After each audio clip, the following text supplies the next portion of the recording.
So I'm going to hang this cheap bathroom mirror on the fence post behind the arbour to create the illusion of being able to walk through the arbour and into space.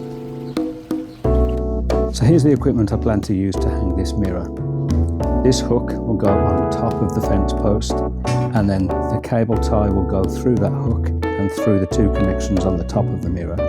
The bottom of the mirror doesn't have any connections, so what I'm planning on doing is using these mirror hangers, and I'm going to glue those to the bottom of the mirror using liquid nails, and then use the same technique on the bottom using a cable tie going through these two connectors, then to this smaller hook that will be on the bottom of the fence post.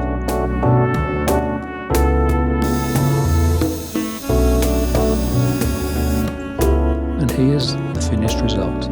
The pathway draws your eye to the arbour. The mirror provides the illusion of space beyond, making the garden appear to be larger, which I think is quite a stunning effect for a cheap bathroom mirror. See the link in the description.